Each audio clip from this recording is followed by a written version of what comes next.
Hey folks, how you doing? Welcome to Guitar Daily. It's Nick Granville coming to you from Wellington, New Zealand. So I thought today I'd talk about some substitutions you could do on a tune like Sirduke, the Stevie Wonder classic, but you can apply this to anything you want, really. So the bit we're going to look at is the chorus section. It's B major for a whole bar, F minor for a whole bar. Chord's actually F minor 11 because of the melody, but we'll get to that in a minute. And then E major. In this case, I'm playing E major 7, but E major is the quality. And then C sharp, F sharp, B. Right? But if we think about this analytically, it's the 1 chord, then we go up a tritone and play minor. It's the melody line, right? Then it goes to the 4 chord, and then 2, 5, 1. Standard kind of jazz harmony for the most part, except for that F minor, and that's where the interest lies. So, first things first, right? Let's get another sub on the F minor, because we can do something kind of a bit more colourful with that, right? Right, we can start here, but, right? If we think about the relative major of that, would be A flat major, right? That's kind of cool.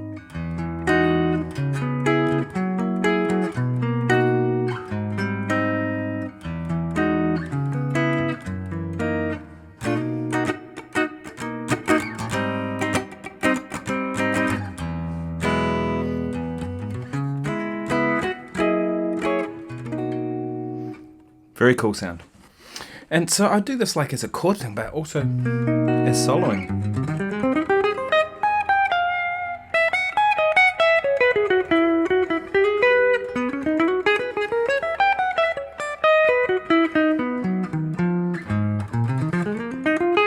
You know, so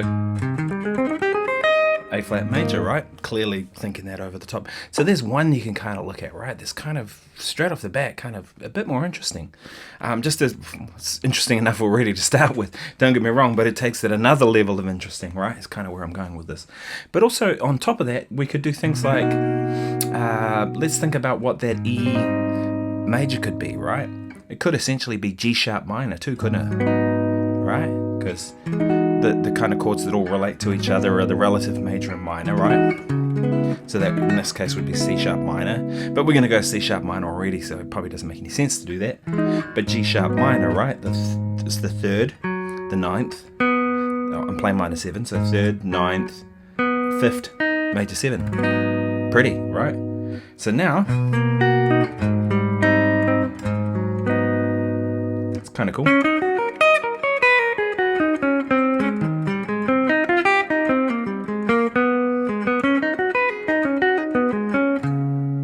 Take us to the C sharp minor, right? It's kind of a cool sound.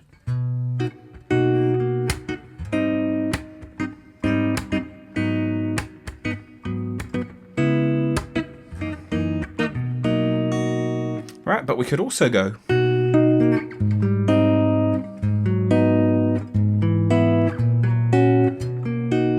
right, it's just C sharp minor with a G sharp in the bass, F sharp with a 3rd in the bass to lead back to B. Right. Now, all those ones are really kind of part of the original chords, but what they do is they kind of lend your ear in a different way, right? This, it's just different from, it's kind of the same, but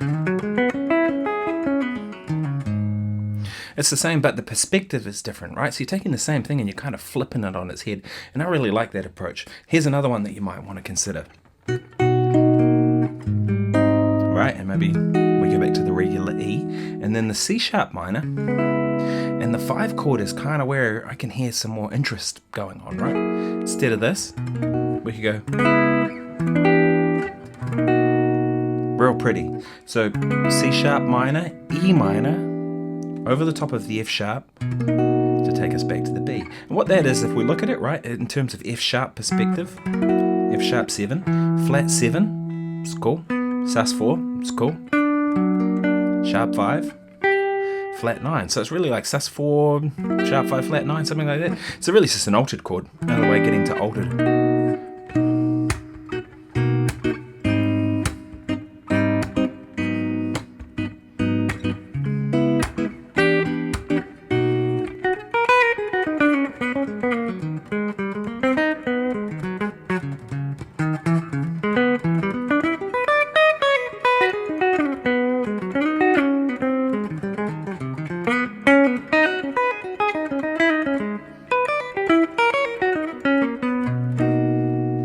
to play the A flat major there. I kept going wanting to play the G sharp, the G sharp minor, which was the chord that comes afterwards. But you get the idea, right? And that's a cool one. And it implies something different, right? Here's another one that you could try. Right? All those as regular chords, and then just a real subtle thing of going, instead of going 2, 5, 1, most important sub is the tritone. So you could go 2, implied tritone 1. What I mean by that is when we have the 5 chord, there's your tritone, which is tritone away, right? A flattened fifth away. Play a dominant chord. So instead of this, we play this. You end up with this.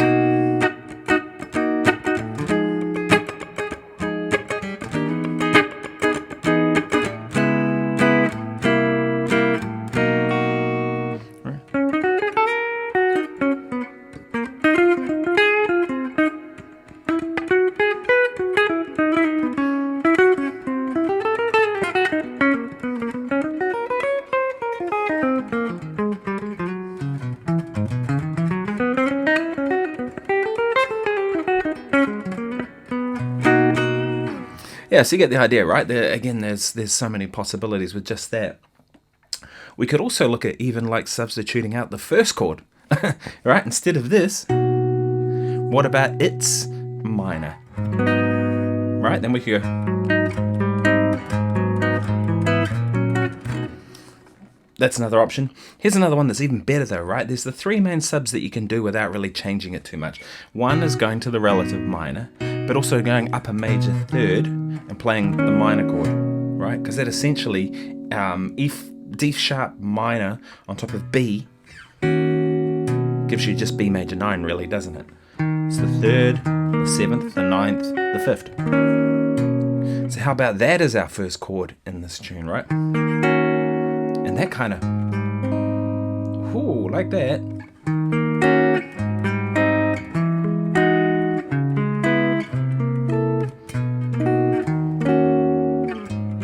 Right?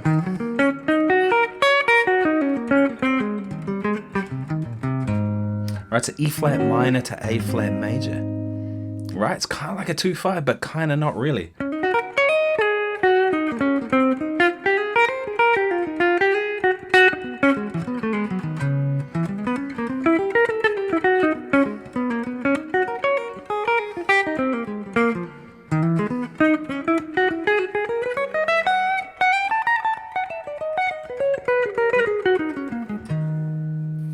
So you can see you can get all these different colors against that kind of stuff when you do it.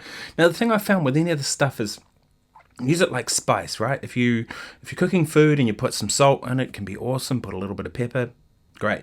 Put too much pepper, you've wrecked it and you can't get it back. Think about it. Same thing with this, right? You put too much pepper on your chords, you've wrecked it. But say every, I don't know, like you go through a whole chorus and just sprinkle a little bit of something in there to just grab people's ears and attention. That's where it's at. That's where people like Miles Davis and Wes Montgomery, in particular, 2 that come to mind, and John Schofield are real masters of just manipulating that moment with the color. And that's what we all strive for. And some of us achieve and some of us don't. But that's the goal, right, with all this stuff. Trying to find the goodness. Thanks so much, people. If you haven't liked and subscribed, please do. Otherwise, I'll see you tomorrow. Cheers.